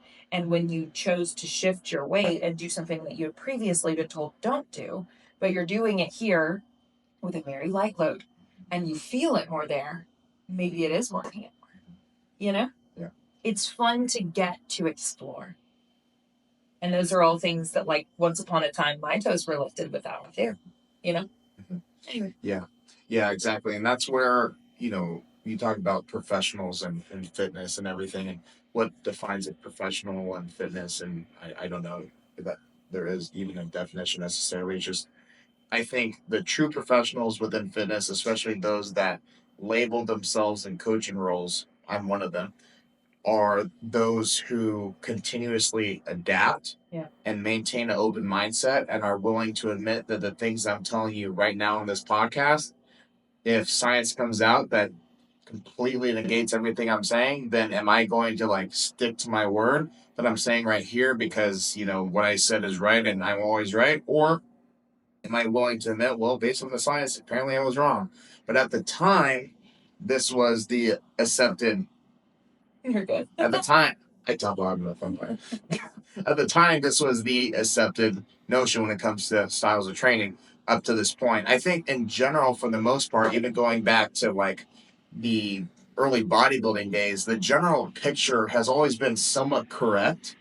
It's just that over time, from science, from more experience, from more trial and error, that picture gains more and more detail. It gets more and more specific. So the general picture, for the most part, has always been pretty correct in regards to, pushing to failure or, dieting a certain way or cardio or whatever. But now it just continues to evolve and get more specific. So I would only anticipate that what we're talking about today, I doubt that it will ever come out wrong, but I wouldn't be surprised if even more gets put out to back up this and support even further theories on the matter. So Yeah. that's my take there. But in regards to that, as a professional, there's a lot of people in the coaching field, and I'm talking about the two experiences that I have, but predominantly lifting and jiu-jitsu, and the lifting field and the jiu-jitsu field that get so married to one way of doing a move or one way of coaching somebody, whatever, that they're so unwilling to adapt their mindset to whatever has been proven to be better, that then it becomes a detriment to their own learning as well as the learning of the students that are around them or the clients that are around them. Yep. So, you know, it's kind of like you have always been super willing to admit, oh, I didn't know that before. I've been doing it this way. And whatever way you're doing it before probably was still pretty good too. But if there's like a slight little adjustment and whatever that allows you it to feel or potentially get better results, then why not try it? And Right. that is the same with me. There's a lot of adjustments that I've made, quite frankly, in the last couple of years from learning a lot from the different people that I've worked with, where there's one thing or two that a couple of years ago I just wouldn't have done or wouldn't have agreed with, but then so and so coach paints something in a particular light that makes me go, okay, I can kind of see that, and then I play with it, and then now I just have a new perspective over whatever exercise or concept that is, and now I just have a much more broad spectrum of knowledge in regards to lifting as a whole because of it. Yeah. Yeah. I've always noticed about you that you remain very curious. And I think it's really cool.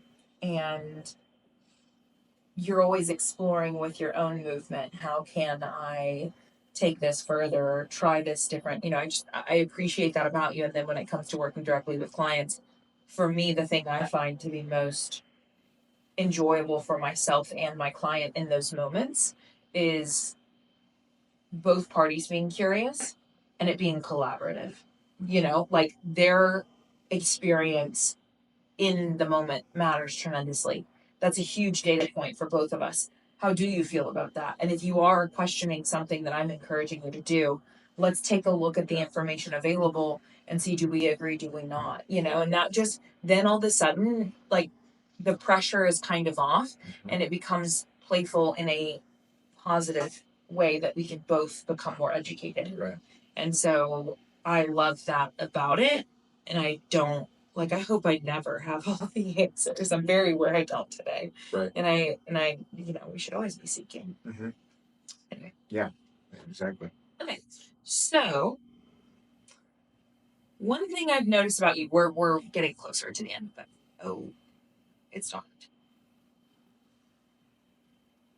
Card full. What? I don't know where it cut off. I've not that happened before. Didn't you just look at it though? So it shouldn't be that much. Should we just keep going? That has a good audio on it, and I can flip to that audio. I don't have another card. Is it can it hear us, or the mic's going to take away from it? No, that's completely separate. That microphone is actually pretty decent. Oh, okay.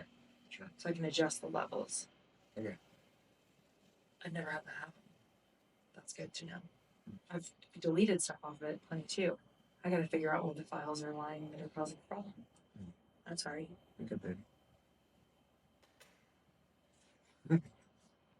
Okay, we're going with audio from this now. So we'll see what this sounds like, but I think it's actually going to be decent. So one other thing about you that I've noticed that I think is really cool is you train hard. You train with intensity often. And why do you still do that? And where did you learn it? Yeah, so that would be a combination between basically watching my dad lift and then Goldberg, watching him wrestle, and just doing that as I lift and as I train, and in the appropriate time frames, obviously, because I'll be the first to admit, if somebody is like screaming at the top of their lungs doing like a cable lateral raise or something like that, that's a little bit obnoxious for sure. But I don't fall too far away from that tree in regards to, like, if it's a very intense working set on a particular exercise and I'm really trying to get a lot of results out of, and something that's difficult, so like a single leg press, where if you're going to find failure on a single leg press, like, you're going to feel really uncomfortable well before you're even close to failure. So you have to meet uncomfortability, pain, burning, whatever, and then actually push probably twice as many reps past that to actually find failure. So for me, what's always worked based upon those who I started with, my dad in particular, I remember him, doing 4 plates, full range of motion on a leg press, which at full range of motion is actually really difficult. Partial range of motion, it's really not impressive at all, especially when you're doing like 12 plates or whatever at 2-inch range of motion and like a band assisting you during it. That's really not impressive at all. And those people that like push with their hands, don't ever do that. Please, just don't do that. But anyways, I would watch him do like dumbbell press or leg press, full range of motion, and as a kid, as I'm watching this, I'm like, okay, he has to be done. And he just like bites his teeth down, gets pissed, and continues to just push out reps and reps and reps and reps. And I'm just like, holy shit, how the fuck am I ever going to be able to replicate that? And at the time, he did a good job of like pushing me to levels of exertion that I didn't think I could even get to myself. But now, being an adult, I basically just do that same thing. There comes a certain point to where you do the first couple reps, and like, okay, I'm starting to feel it now. And then for me in particular, that feeling just kind of dissipates a little bit. And then now it's like those memes where all I see is red. But in that particular lift, whatever I'm doing, like, all I see is red. I'm just like grinding and grinding and grinding and grinding. Between that and then just seeing the intensity of Goldberg as he's like in matches and being that invincible character, I just channel into that when it comes to these bodybuilding sets where you're doing a lot of reps, you're having to get past the burn, you're having to reach failure, because the last thing I want to do is go through 8 reps of a single leg press that's already super difficult and then realize I had another 10 more because I stopped when it started to burn a little bit. So from the effectiveness of training, I find that that level of intensity allows me to block out that really annoying burning feeling, channel my inner Goldberg or my dad, and just essentially let my own imagination take over at that point in regards to how invincible I feel in that moment.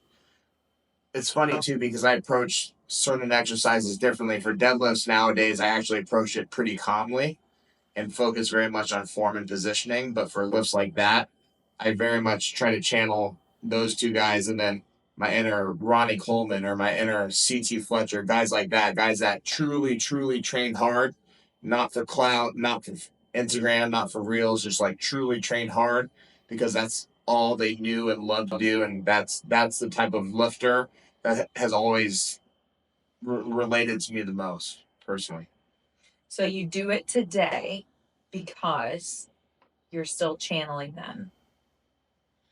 Yeah, I do it. I guess I mean I do it today because now I'm just so used to giving that level of intensity that it feels You like it. it feels incomplete to not.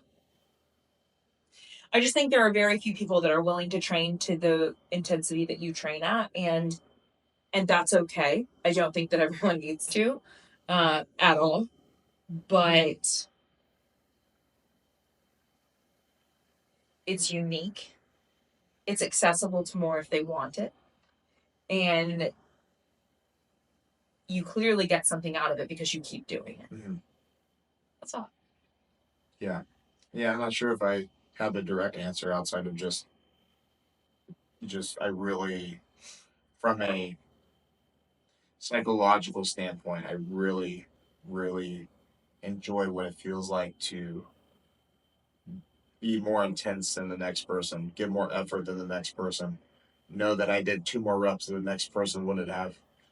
Those type of things that aren't calculated by likes on Instagram, but are more so just little notches that I can put in my belt that remind me that like I constantly want to strive to be tougher than I was today, last year, yesterday, whatever. Yeah. Yeah.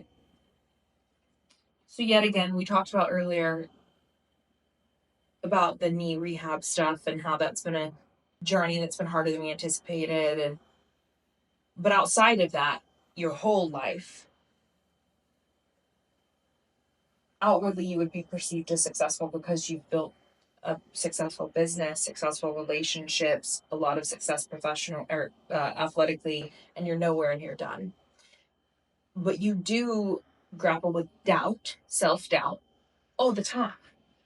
And so as someone who, an outsider looking in, probably doesn't register that, I want to acknowledge that.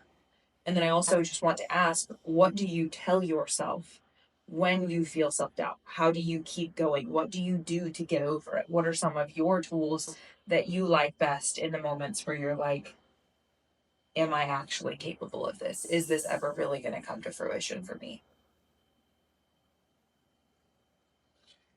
Yeah, for me, one of the things up front that I always fall back on, even if I don't necessarily hit that Disney movie type inspiration out of nowhere, is just you are so far deep into this that what else are you even gonna do at this point? Like, how are you even gonna go back and try to do something different or pursue something else or whatever? Just this thing that I'm doing, whatever it is, I've been doing since literally age 3, lifting since age 5. Like these are just decades long of chasing and pursuing and building skills towards the same direction that even in moments of doubt where I'm wondering if it's too late or if I can or what have you, just I haven't physically seen a stoppage yet, which to me is death.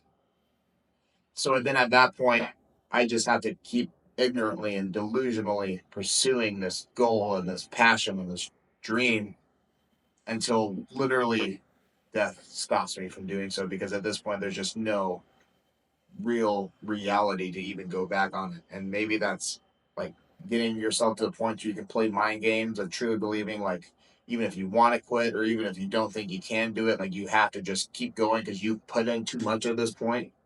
Which is why I always like in regards to anything, for individuals that start something, don't do it for too long, and then immediately back out. I can never really relate to that because everything that I've ever started, I've taken to a point to where I've invested years into it, if not years and then stopping, at least years and then ongoing. That it's hard for me to like think about all that and then think about the goals I have now and just stop. But the other answer to that in my head when I get asked that question is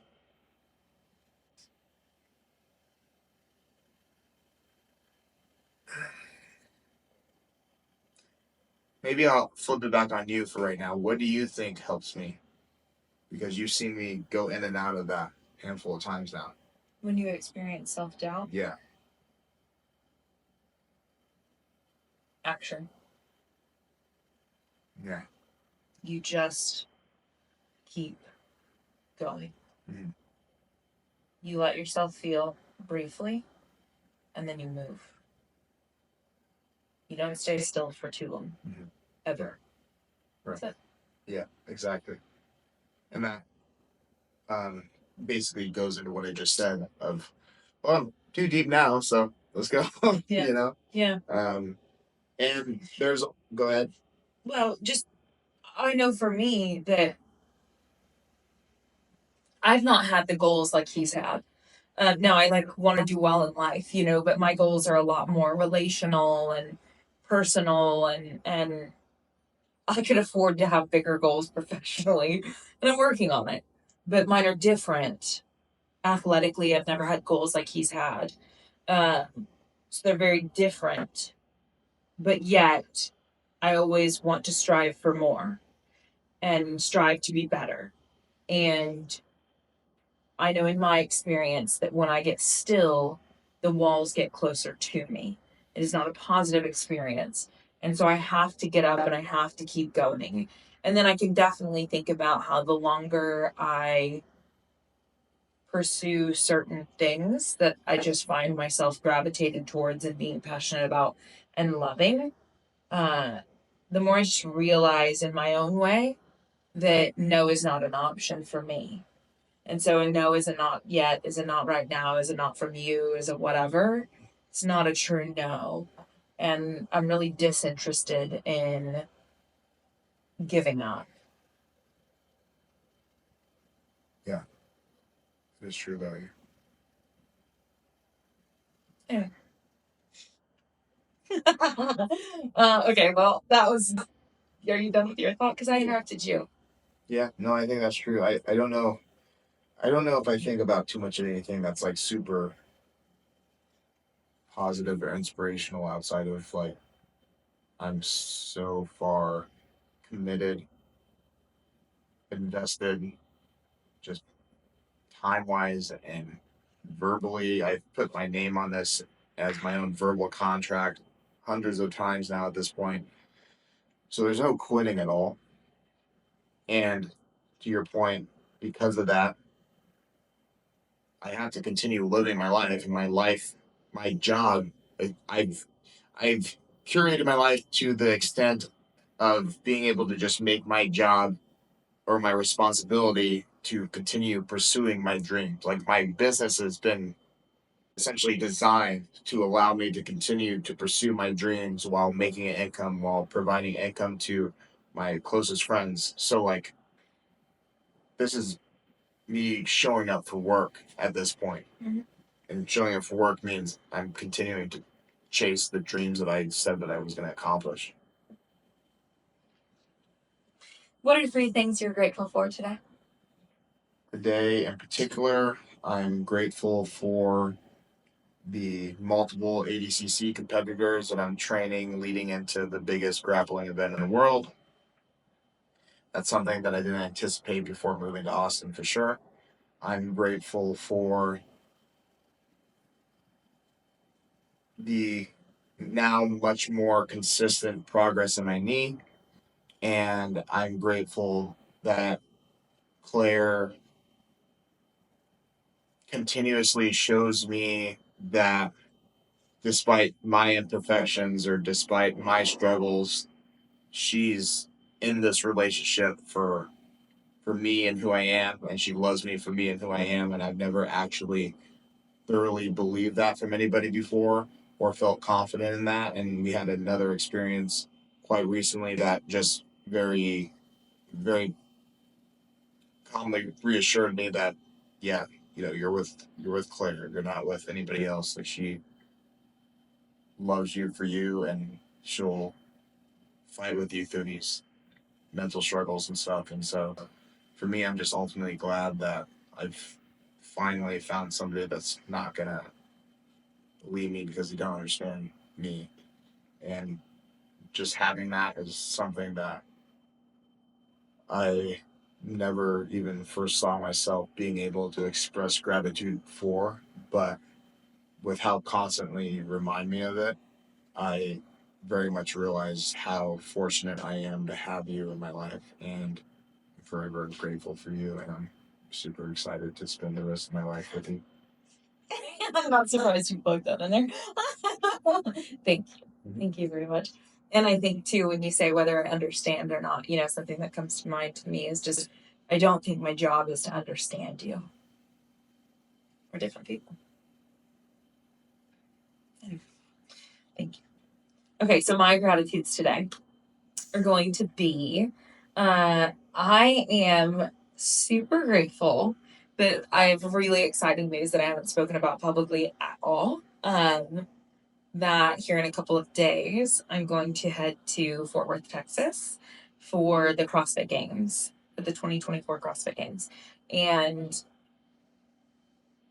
I will share more about all of that. And I don't know that I'm going to go into all the detail about that right now. But either way, I have had a heart for that space since 2009. And I'll unpack that greater. But I found it fascinating all the way back then. I was a teenager and then didn't go into a gym until 2013, and I was too scared, and I left, and I didn't come back for 3 more years. And 3 years later, 2016, I finally go and I stay. And I've always been fascinated with the methodology, the athletes, the community, all of it. And so when I got my first job within that world a couple of years ago, and then I'm already going into greater detail than I anticipated going into. But either way, my gratitude today is just that I even get to attend the event. That there are people that are supportive of that, such as you. And that I just continue to I get to continue to find my footing in that space. My next gratitude is Good job. yeah. I'm excited. I'm going as media, by the way. So outside media, I'm doing that stuff, whatever. We'll see. But anyway, really cool opportunity. I am also grateful that I did get to train the client that I've had for well over a year. I started working with her 19 months ago, something like that now, 18 months ago. Anyway, that we got to train in person. It's always such a gift to have gotten oriented with my clients' journeys online and then to get to do stuff in person. It's just cool. So I'm grateful for the opportunity to get to work with her in person and see what I've seen from afar blossoming, see and experience it in real life, and then take it another step further and just continue that evolution with the person who's actually doing all of the work. And so to get to be the person that comes alongside them is such a gift. And then the third thing that I'm grateful for is something we talked about earlier today, and kind of putting a different lens on it, but prayer. The way that I look at prayer, I choose to pray in the morning, and it's not extensive, but it's just consistent. And viewing it today for myself as spiritual hygiene, as just something that, I heard that recently related to fitness. If you don't take care of your health through fitness, it's to decay or die. It shouldn't be habits, it's hygiene. And I like that. I heard that on the Big Deal podcast this past week. And I just thought about that in relation to spirituality, which is something that's really means a lot to me today and has just radically transformed my life. And so prayer is something I'm grateful to have access to, and having the thought switch to it's just a hygiene action that I take for my spiritual journey.